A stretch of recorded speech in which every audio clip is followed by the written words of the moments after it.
Hello, my friends. I hope that everybody is doing well. I thought I would give an update today. I found some interesting things as I went along, and I'll be sharing them with you.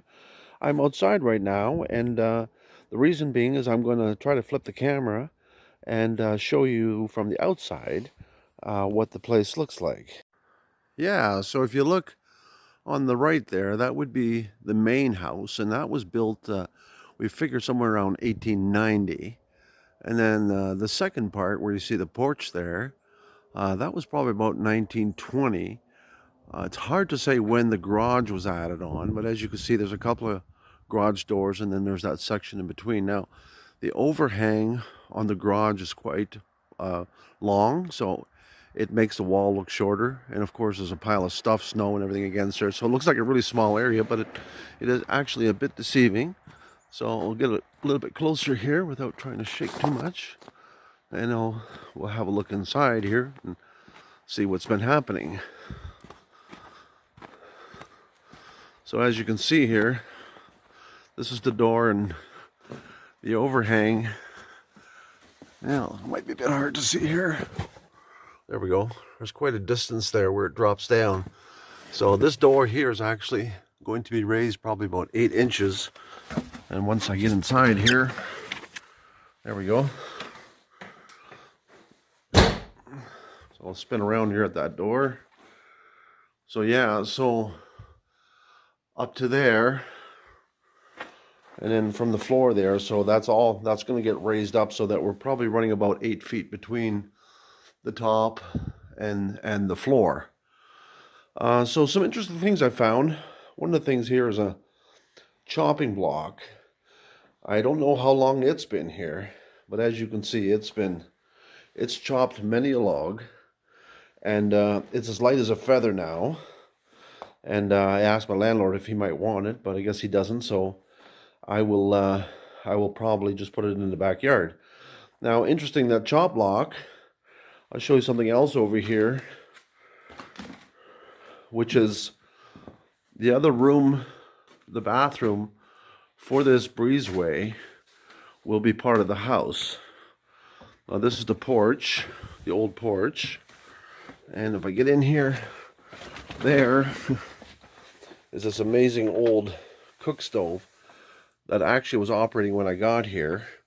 It was too wide to get through the door.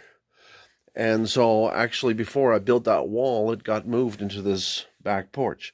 The other thing is this floor here was dropped 8 inches. And I'm just going to close the door here for a second.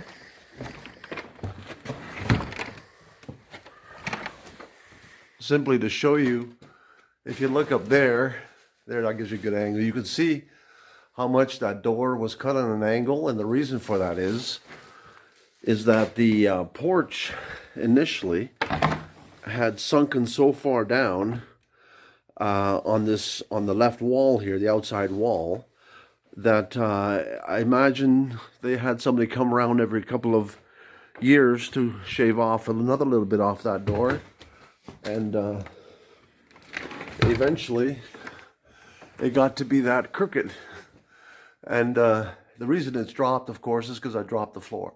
But all of this stuff is coming out, including the styrofoam, and then I'll be able to get the stove out, because this is all going to get rebuilt here.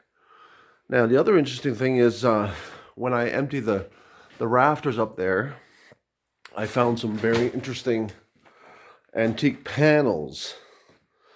And I assume they're off of an organ or a piano or something like that. They're a solid heavy oak, they're very heavy. But I was most amazed with this cut work. This is all done by hand. And I'm going to zoom in the best that I can. And if you look carefully, you can actually see that it's not symmetrical, that it's been done by hand with a little saw.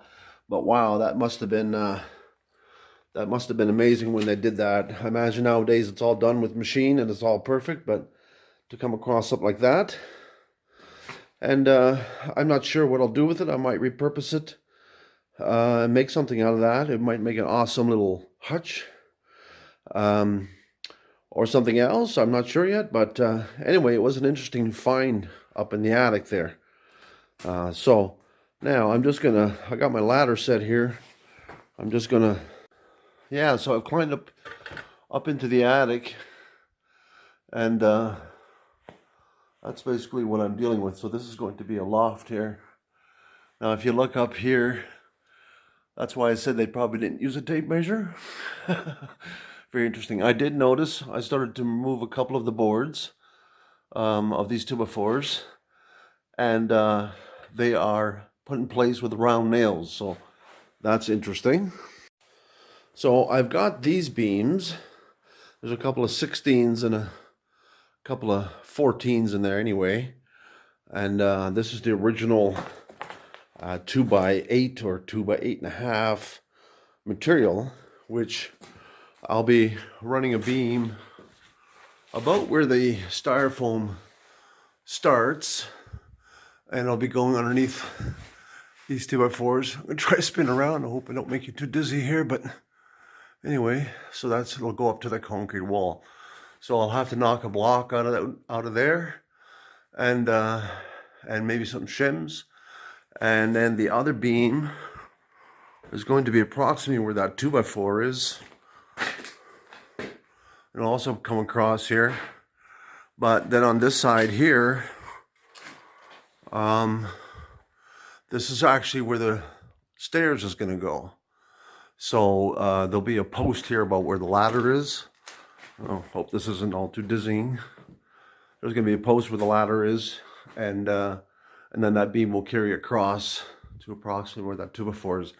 That will be a challenge because I'm going to have to cut into that wall, and the shingles is not a problem, but behind there is spruce boards, some of them up to 17 inches wide, and I'm not really sure how I'm going to do that one yet, but I will find a way, because obviously that beam is going to have to be supported.